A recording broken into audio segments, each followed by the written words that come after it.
자비를 살펴보고 있습니다.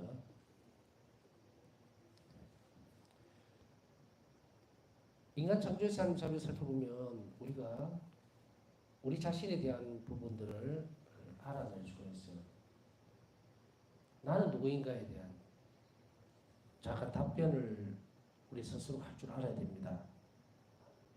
그리고 그 출발이 바로 하나님의 창조물이다. 그리고 하나님은 아버지시다라는 것을 우리가 아는 것과 모르는 것은 완전히 다릅니다. 내 삶의 질이 바뀌어버리죠. 그렇기 때문에 우리가 이 부분에 대한 묵상을 필요해야 되죠. 우리가 이제 보면 교리를 가르칠 때 보면은 그냥 단편적으로 이렇게만 얘기를 하죠. 사람은 하나님 모상을 닮아서 창조되었다. 여기까지만. 그 이외에 더 그게 뭘 의미하는 건지. 우리가 세상에 태어나면 자라면서 어떤 관계 형성을 하게 되죠. 그래서 부모라는 존재와 우리의 관계에 대해서 우리는 많은 생각들을 하게 되고 또 배워나가게 됩니다. 만일에 아이들이 이런 대답을 한다고 생각해 봅시다. 어느 날 부모에게 와서 그런 이야기를 합니다. 내를 왜 낳았어요? 라고 물었을 때 부모들은 혹은 여러분 어떻게 대답하시겠어요?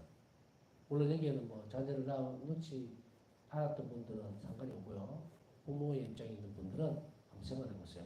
아이들이 물었을 때 어떤 대답을 했었던가 혹은 어떻게 할 수 있을까에 대한. 그랬을 때 대부분이 우물우물합니다. 그냥 뭐 너희 그러니까 부부가 우리가 사랑해서 뭐 이렇게 했다는 것보다는 그냥 좋아하다 보니까 이렇게 됐다고. 하여간 대답을 하는 굉장히 애매하게 이렇게 설명을 해버린다든지 그냥 좋아서 나왔어 라고 이렇게 한다든지 이렇게 되죠. 그렇게 되면 안 돼요. 여기에서 우리는 왜 인간 창조에서 하는 자비를 보느냐면 우리는 하나님의 자비로 태어났지만 이제 살아가면서 어떤 의미를 지니느냐면 관계를 맺어가는 거예요. 그래서 우리는 이 땅에 태어나서 그 순간부터 하나님과 우리 관계, 부자관계, 그것에 행복을 향하는 거거든요. 그래서 하나님은 우리에게 너는 나에게 있어서 자비로 태어났고 그리고 너는 영원한 사랑 안으로 영원한 행복 안으로 내가 너를 부르기 위해서 너를 창조했다. 이렇게 된단 말이죠. 그러면 어떻게 해야 됩니까? 부모님들이 이것을 그대로 옮겨보면 하나님 닮아서 우리가 자녀에게 어떤 얘기를 해줄 수 있겠어요? 우리는 너를 사랑하기 때문에 너와 나의 관계 안에서 너가 행복해질 수 있도록 내가 너를 낳았다라고 얘기해요. 부모가. 그러면 인해서 행복해지기 위해서 태어났다는 거예요. 그럼 어떻게 해줘야 됩니까? 부모가 사랑으로 그 아이와 삼일째께서 나누시는 것처럼 그 사랑 안으로 얘를 초대해줘야 되겠죠? 그리고 돌봐줘야 돼요. 자비롭게. 이렇게 할 때에 내가 태어난 것이 잘 태어났구나. 잘 태어났구나. 내가 이런 부모를 만나서 좋구나. 그리고 그 관계가 점점 커질수록 행복을 느껴갈 때 그건 제대로 되어가는 거예요. 그래서 이것은 관계의 문제이기 때문에 아이가 부모에 대해서 정확한 관계를 형성을 못하면은 잘못되어 가겠죠. 그렇기 때문에 나는 너에게 재산을 물려주기 위해서 너를 이 땅에 태어나게 했다든지 아니면 이런 건 아니잖아요. 출발점은 물론 부부의 사랑에서 나온 거예요. 사랑에서 창조됐기 때문에 꼭 누굴 닮았느냐면 하나님의 자비로 창조된 우리를 똑같이 닮는 거예요. 창조사업이죠. 창조사업. 그럼 창조사업에서 내가 이 아이에게 무슨 답변을 해줄 것인가는 바로 하느님을 봐야 된다는 거예요. 그때에 하느님 우리에게 뭐라고 말씀하시는가? 하느님 자비에 의해서 너를 창조했고 그리고 너를 영원한 생명으로 데려가기 위해서다. 그러면 이 아이에게 우리 무엇을 해야 됩니까? 제가 지금 비신자들을 대상으로 강의를 하는 게 아니잖아요. 그럼 신자들이라면 어떻게 대답을 해줘야 됩니까? 삼위일체께서 나누시는 사랑을 우리가 너에게 전해줘야 되겠죠? 누리고 있는 그 사랑으로 나는 너를 데리고 가야 되겠다. 그래서 너가 행복해질 수 있도록 해주겠다. 이게 성가정입니다. 이렇게 확실하게 해주기 위해서 우리는 내가 부모로서 너에게 책임을 주고 내 사랑을 주는 것이 아니라 하나님의 사랑을 주도록 애를 쓸 때에 그때 하나님 자비는 나를 통해서 자녀에게 또 흘러가는 거예요. 그랬을 때 이 자녀는 흔들림 없이 하나님의 사랑이라는 그 큰 틀 안에서 관계는 물론 부모들과의 관계도 통하지만 그 부모들을 통해서 하나님을 볼 수 있도록 만들어져야 된다. 그렇게 될 때 우리는 어떤 것을 먼저 봐야 됩니까? 내가 하느님을 어떻게 보고 있는 것부터 봐야 되겠죠. 그리고 하느님 안에 있는 나는 누군가를 분명히 해야 됩니다. 좌절하거나 절망하거나 실망하거나 혹은 마치 고아들처럼 예수님은 복음안에서 보면 그 말씀하고 계시죠. 길 잃은 양들, 이스라엘이 길 잃은 양들을 찾아왔다. 또한 동시에 무슨 말합니까? 너희들 고아가 아니다. 고아가 아니고 아버지가 계시는데도 불구하고 왜 고아처럼 사느냐는 거예요. 관계를 맺지 않고. 우리 자녀들이 바깥에 나가가지고 부모도 없듯이 마음대로 자기 마음대로 살아버린다면 그 고아죠, 고아. 누군가 봐줄 사람이 없잖아요. 관계를 맺을 수 있는 사람이 없어요. 책임을 안 진다는 얘기입니다. 자기 삶에 대해서. 그렇기 때문에 우리는 하나님과의 관계를 자녀들에게 그대로 옮겨주기 위해서라도 물론 이것은 이제 아까 얘기했듯이 자녀들이 있는 경우에 그러나 또 없는 경우도 마찬가지입니다. 우리가 누군가의 정체성을 가지고서 나는 하나님 자녀니까 자녀답게 사람들 앞에서 서야 합니다. 그렇게 하기를 예수님은 바라시는 거고 그렇게 해야만 뭐가 됩니까? 하나님의 자녀가 된다는 거예요. 하나님의 자녀란 바로 그렇게 살아내야 되는 인물이어야 돼요. 다른 사람들은 하나님을 아버지로 모시지 않으니까 마음대로 살든 말든 그거는 울타리 밖에 있는 문제고 물론 크게 보면은 그들도 선교의 대상이다 이런 게까지 가죠. 당연히 지금 그걸 얘기하는 게 아니니까. 자 그러면은 우리가 이 부분에 있어서 하나님 자비에 대해서 내가 어떻게 창조를 됐는지 또 얼마나 사랑스럽게 이 땅에 태어났는지를 안다면 이게 태어난 것으로 끝나는 게 아니죠. 자기 정체성을 분명하게 드러내줘야 됩니다. 자비로 창조되었으니 뭘 한다? 자비로 사람이 돼야 되겠죠. 그래야 행복해진단 말이에요. 그러니까 이것을 우리가 힘들거나 좌절하거나 혹은 절망적인 상황에 놓일 때에도 하나님을 바라볼 때에 하나님 자비에 대해서 내가 하나님 자비는 어떤 것인가에 대한 것을 더 깊이 알아갈수록 놀랍게도 나에게 다가오는 자비는 수도 없이 없을 만큼 많다는 겁니다. 풍요롭다는 이야기예요. 그것을 알아갈수록 하나님께 접근하는 방식, 하나님을 사랑하는 방식이 아주 풍요로워진다는 거죠. 자, 여러분들이 쉽게 얘기하면은 바닷가에서 이제 낚시를 합니다. 낚시를 하는데 10평 이내에서만 해라 하는 거하고 전체적인 바다를 다 주고 거기에서 마음대로 해라 하는 것은 다르죠. 삶의 질이 달라지죠. 마찬가지예요. 배를 타고 다니면서 정말 고기가 많은 데만 골라서 찾아가서 낚시를 하거나 그물을 치는 사람하고 갯바위에 올라가서 딱 그 자리에서만 하는 사람하고는 삶의 질뿐 아니고 행복 지수가 달라집니다. 우리가 하나님을 안다는 것은 그 넓은 대양으로 나가서 마음대로 하나님의 자비를 누린다는 거예요. 행복하게. 그렇지 못한 사람들은 알지 못하니까 어디입니까? 딱 고정된 장소에서 그것만 가지고 하는 거예요. 그러니 하나님을 알 리가 없죠. 그럼 어떻게 되죠?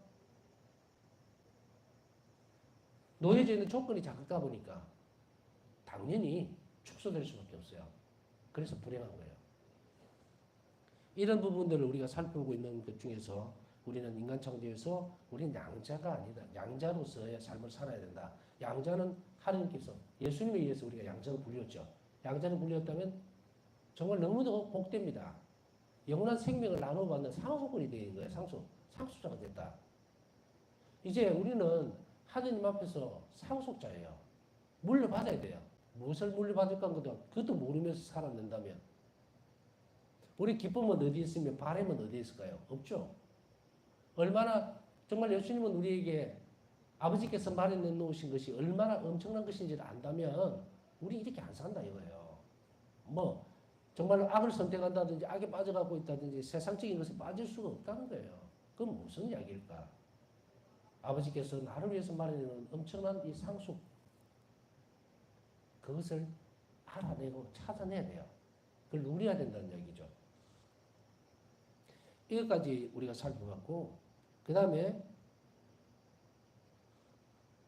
자비 안에서 하나님께서는 인간의 하느님을 섬기는 것이 동시에 자신에게도 보상을 주는 것이도록 정하셨어요. 인간을 섬기는 것이 인간이 하느님을 섬기는 것이 우리에게도 보상을 주는 것이도록 정해졌다. 여기에서 무슨 말인가? 이것은 참 중요한 부분입니다. 종교인들은요 제사를 드리면서 그냥 하느님을 섬기는 것으로 끝나요. 섬기는 것으로. 물론 거기에 보면은 이러한 것들에 있어서 뭔가 주세요라고 하는 것은 있어요. 그러나 그것은 어디에 되어 있는가 하면 관계에 의한 부분에 있어서 계약적인 부분이에요. 하느님께 이렇게 종교적인 부분들이거든요. 예를 들어서 뭐냐면 부모와 자식 간의 관계에 있어서 일정한 틀만 만들어 놓고 그것만 지키면 돼요. 더 이상의 것을 할 필요는 없어요. 그렇기 때문에 그 안에서 움직이는 거예요. 그러면 뭐가 없어집니까? 관계 문제는 없어집니다. 절차와 순서, 법만 남아있죠. 그러나 하나님께서는 자신에게도 보상을 주는 것으로 정하셨는데 왜냐하면 그것은 자신의 구원, 즉 하나님과 일치를 가져오기 때문이에요. 신앙인들은 이 일을 통해서 하나님과 일치를 할 수 있도록 애를 씁니다. 그게 뭐예요? 그게 영수생활입니다. 영수생활이에요. 하나님과 나와의 일치 문제를 더욱더 가까이 가져오기 위해서 노력을 한다는 이야기죠. 그럼 성당에 와서 그냥 와서 앉아 있다가 그냥 미상 거치니까 가고 오고 가고 그런다고 해서 그것이 하나님과 관계가 이루어지느냐면 안 되죠. 제가 여기서 이제 예를 들어서 비전을 하는데 100명을 두고 합니다. 100명을 두고 얘기를 하는데 내가 일방적으로 강의를 해요. 그럼 듣는 쪽에서는 그냥 듣죠. 그러고 나서 그 다음에 내가 뭔가를 비정이 마치고 나서 어떤 상의를 할 게 있다든가 얘기를 할 일이 있어서 와서 지금 이런데 혹시 어떻게 하면 좋겠습니까? 어떻게 했으면 합니까? 그 이야기를 하는 과정 중에 보면 그 사람은 나에게 어떤 관계를 맺기 위해서 온 거예요. 대화를 시작하는 거예요. 그러면은 좀 더 신경 쓰게 되겠죠? 그리고 그 다음에 만났을 때는 저 사람 지난번에 이런 이야기를 했고 어떻습니까? 요즘은 좀 나아졌습니까? 관심을 가지게 되죠. 이게 관계 발전이에요. 근데 우리가 미사 때에도 매번 본당에 와서도 이런 것 없이 그냥 일방적으로 아까 얘기했듯이 제사를 지내는 형태로 가버린다면 하나님을 자기 삶으로 존재할 수가 없게 시킬 수가 없어요. 자, 지금이라도 여러분들이 성당에 갔을 때 앉아서 미사 전이라도 예수님께 말을 건네야 합니다. 그리고 오늘 하루 어떻게 살았는지 혹은 일주일 어떻게 살았는지 그리고 내 삶이 얼마나 힘든지에 대해서 드러내야 됩니다. 그냥 우리가 일방적으로 하느님은 아시겠지라는 것은 그냥 보자기를 이렇게 덮어놓은 거하고 똑같거든요. 아시겠지라고 하는 그 말은 뭡니까? 나는 아무것도 안 하겠다는 이야기예요. 하느님은 아시지만 그것을 해주기 위해서는 우리가 답을 해줘야 돼요. 이게 의탁이죠. 그런데 아무 대답도 없다면 고해수에 들어와가지고 고해성사를 보러 들어왔습니다 해놓고는 앉아가고 아무 얘기 안 하고 가만히 있으면 고해성사가 됩니까? 고해성사라는 것은 일반적으로 고해를 하고 듣고의 과정이 있어야 되는데 그것도 없이 그냥 하느님은 다 하시니까 책임을 안 지겠다는 이야기 아니야. 내가 뭘 잘못했는지 내 스스로 찾아내서 드러내줘야 되는데 드러내지 않겠다는 거거든요. 감춰놓은 것에 대해서 어떻게 용서해 주느냐. 이게 신앙관계에 있어서 하느님의 살아계심에 대한 내 고백이 됩니다. 그냥 저 하늘에 계신 추상적인 하느님이 아니라 실제로 내 생활 안에 들어오시는 하느님, 내가 손을 내밀면 잡아주는 하느님으로 발전시키기 위해서는 반드시 이것이 있어야 되죠. 이거는 뭐 두 번 말하면 입 앞이죠. 인간관계에서도 똑같지 않습니까? 인간관계에서도 어떤 친한 사람하고는 많은 얘기를 하게 됩니다. 얘기를 하면서 관계를 맺어갑니다. 그래서 서로에 대해서 알아가죠. 마찬가지로 하나님과 우리도. 인간적인 조건을 갖고 있기 때문에 그래서 예수님 사람이 되신 거죠. 실제시키고 일치시키고 체험하기 위해서 자 이런 부분들이 바로 일치시킨다는 이야기거든요. 관계를 맺기 위해서. 그래서 하나님께서는 자비롭게도 이것을 자비라는 것은 절대적인 하나님이 우리에게 열어주는 거예요. 은혜사항입니다. 자비라는 것은. 그 은혜사항이라는 것은 우리가 하는 보잘것없는 일을 통해서 우리가 보상을 받도록 해준 거예요. 인간의 행위라고 하는 것이 무슨 하나님 앞에 상을 받을 일이 뭐 있으며 내가 아무리 열심히 한다고 해서 그것이 내가 영원히 살 수 있는 어떤 조건적인 부분이 못 됩니다. 가치가 없어요. 영적 가치가 없다고. 그러나 예수님의 죽음으로 인해서 당신의 희생으로 인해서 우리는 그것을 가치 있게 만들어 놨거든요. 그래서 우리는 뭘 합니까? 이제 그걸 가지고서 예수님의 순환과 결합시키라는 거예요. 그러면 그 보상이 온다는 거죠. 그 보상은 영원한 생명에 쓰여진다. 그리고 이 땅에 살아갈 때에는 하나님과 함께 일치할 수 있는 길로 그것이 열려지게 된다는. 인간은 하나님을 찬양하고 그분께 영광 드리며 그분을 섬기기 위해서 즉 아버지와 자녀의 친교를 맺으면서 살기 위해서는 또 이렇게 함으로써 자신을 구하기 위해서 창조되어집니다. 자신을 구원하기 위해서 창조된 거예요. 영원한 생명으로 가기 위해서. 그래서 말씀드렸잖아요. 이 세상을 다 창조하신 뒤에 인간을 창조하신 것은 당신의 삼위일체이신 하나님 누리시는 영원한 생명이라 우리를 부르시기 위해서다. 그렇다면 우리는 불행하게 태어난 것이 아니죠. 영원한 생명으로 불리기 위해서 태어났어요. 그럼 지금 삶이 불행하다는 것은 뭐예요? 지난 시간에도 말씀드렸지, 내가 행복해지기 위해서거든. 그렇게 노력을 해야 되고 그걸 잘 봐야 돼요. 그러기 위해서는 내가 하나님과 함께 살아내야 됩니다.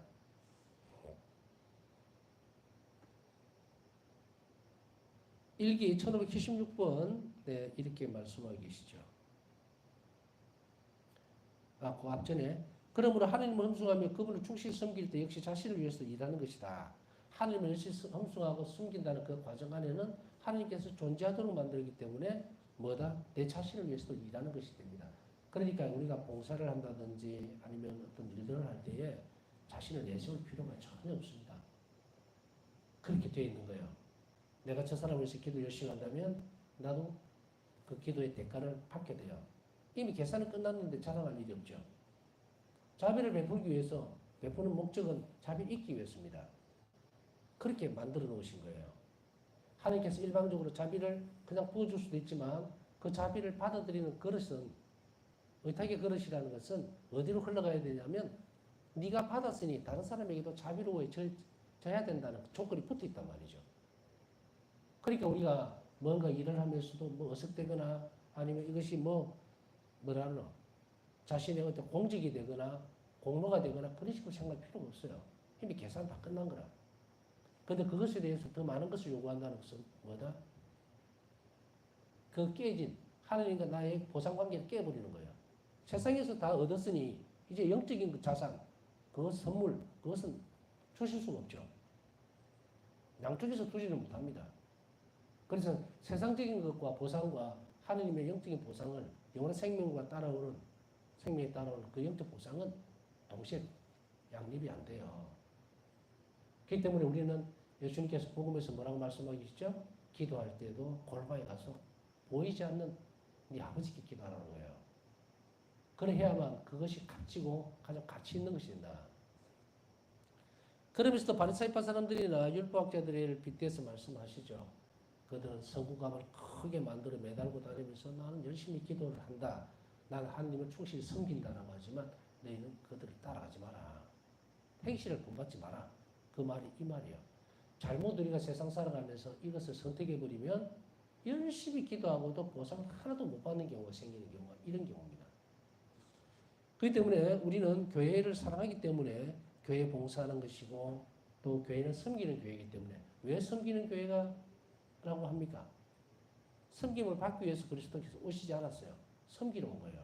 그러니 나를 닮으려면 섬기는 자로 살아야 되는 거예요. 당연한 것을 마치다가 뭐 대단한 뭘 하는 듯이 그렇게 떠들거나 앞에 내세운다면 하나님께서 주시는 보상은 하나도 받지 못하고 인간들이 주는 칭송, 뭐라 그래야 되고, 환호성, 아니면 존경심, 그걸로 끝나요, 계산이. 그러니 어리석은 사람은 그쪽에 머물겠지만 여러분들은 지혜로운 사람들이니까 영적 가치가 있는 쪽으로 가겠죠. 또 그렇게 해야 됩니다. 일기 1576번에 보면 나에 따라 너희와 나 사이에는 피조물로부터 창조주를 갈라놓는 혀를 수 없이 깊은 심원이 있다는 것을 깨달아라. 깊이를 측정할 수 없는 그런 간격이 있다는 거예요. 그러나 이 심원은 나의 자비로 가득 채워 있다. 나는 너희를 나 자신에게 끌어올린다. 이것은 너희가 필요해서가 아니라 나 자신과 일치한 은총을 너희에게 주는 오로지 내 안의 자비에서입니다. 이것은 우리 필요에 의해서가 그런 게 아니고 당신 자신과 일치할 은총을 주고 싶어 하기 때문이라는 거예요. 그렇기 때문에 이것은 너희가 필요한 것은 아니다. 자, 우리가 창조된 목적이 뭡니까? 우리가 하나님이 내 존재라는 것을 필요해서 내가 필요해서가 아니고 당시 자비해서 나온 거예요. 목적이 달라요. 그러니 얼마나 엄청난 일입니까? 그러니 우리는 무엇을 하더라도 여기에서 또 출발하자면 어떤 훌륭한 일을 하더라도 아이고 주님 제가 이만큼이나 하지 않았습니까? 라고 할 수가 없다는 얘기예요. 하나님께서 그것을 인정하고 받아들이는 것은 당시 자비입니다. 그렇기 때문에 우리는 그것을 감사드리고 정말 보잘것없는 손으로 바치는 재물을 이렇게나 귀하게 쓰고 상상할 수 없는 구원의 은총으로 나에게 주시니 그것에 대해서 감사를 드리면서 드려야지 계산하듯이 나 이만큼 했으니까 봉헌 이만큼 했으니까 이만큼 나는 교회를 위해서 헌신했으니까 그만한 보상을 주시오.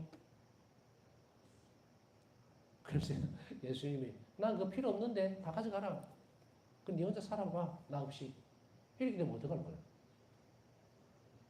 사실은 이 부분들이 우리 자신의 선행에도 불구하고 그리고 우리 희생에도 불구하고 우리 자신을 겸손한 자리로 데려내려오는 아주 중요한 요소가 됩니다. 그렇기 때문에 우리는 나 다 해놓고 왜 하나님이 아무것도 안 해주지? 그렇게 하면 순서가 어떻게 돼요? 접근 방식이 달라져 버린다. 우리는 지금까지 그렇게 살아왔다면 그것을 다 버려야 합니다. 그래서 우리가 봉헌을 하든 아니면은 뭐 어떤 형태의 예물을 바치든 어떤 것이 되든 간에 그것은 감사하는 마음으로 되어져야 돼요. 그것이 하나님께서 나에게 자비를 베풀 수 있는 조건을 만들어 놓기도 합니다.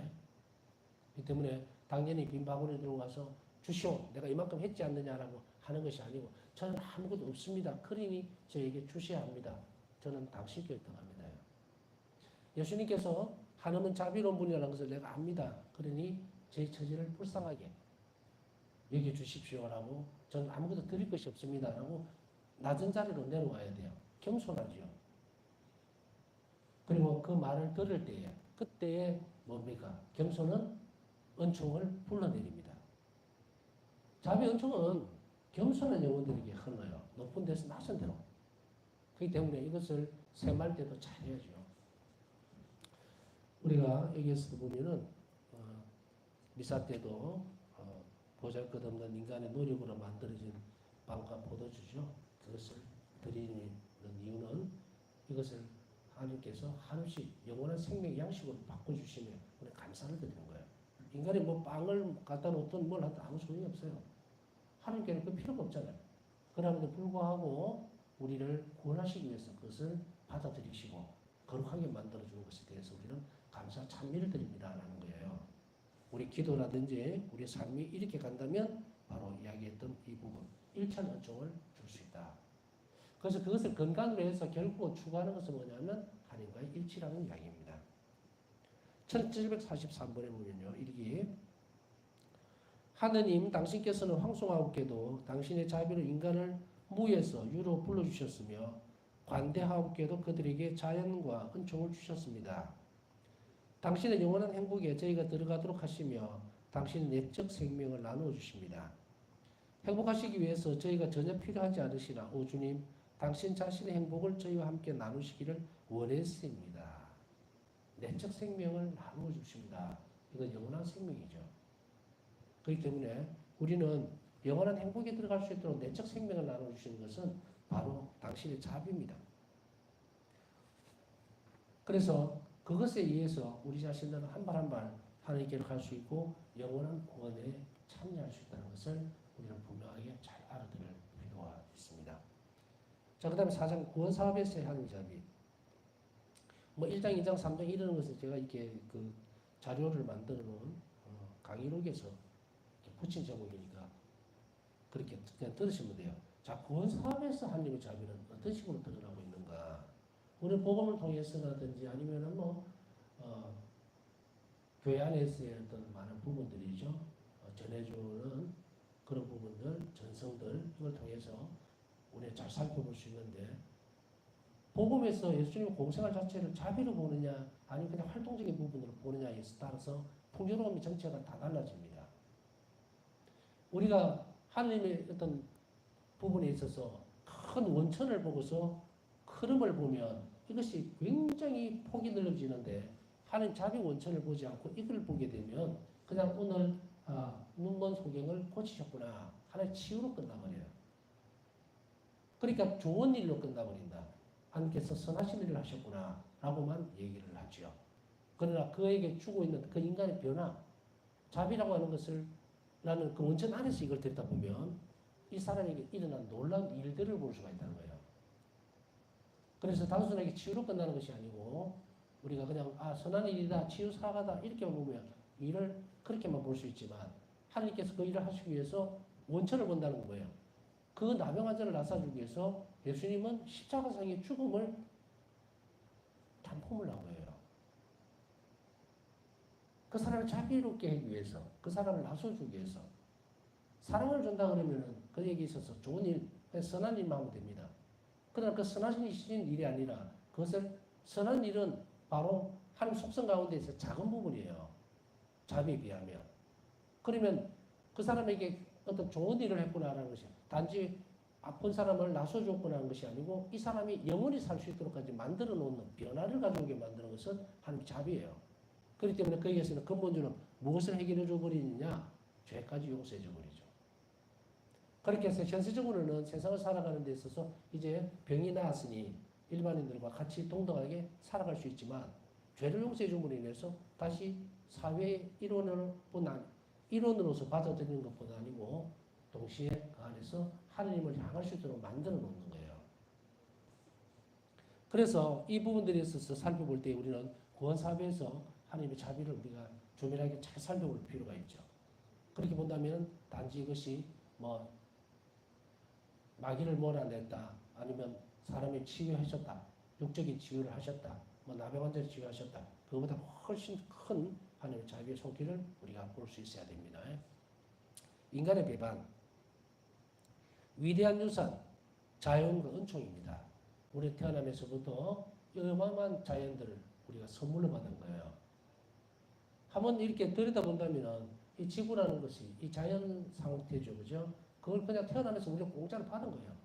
물론 이제 인간들은 자신의 집이라든지 이런 소유적인 개념을 가지고서 자꾸 하다 보니까 이게 나에게 소유가 되어지는 고거에 부자다, 가난하다, 있다, 없다라고 판단하지만 실제적으로는 밖에 나와서 한번 산야를 한번 둘러보세요. 자연을. 이게 다 내 거야. 하나님이 나에게 물려준 거예요, 이게. 그럼에도 불구하고 우리는 땅 따먹기를 하죠. 검 꺼놓고. 이게 내 거라고. 요게 이제 내가 물려받았느냐, 안 물려받았느냐, 얼마나 편협하고 좁은 식으로 출발이 되어집니까? 우리 사고를 넓히는 것은 바로 이거예요. 내가 부모님에게 물려받은 유산, 그게 중요한 게 아니고 하나님이 나에게 무엇을 주셨는가를 먼저 봐야 돼요. 그렇게 친다면 저나 여러분이나 엄청난 유산을 받았지 이미. 그리고 한없이 우리를 도와주시고 협력해 주시는 한 은총도 동시에 받았음에도 불구하고 인간은 역사의 시초에부터 좋으신 아버지 창조주를 배신했다. 이렇게 우리는 인간의 배반 부분부터 살펴볼 필요가 있어요.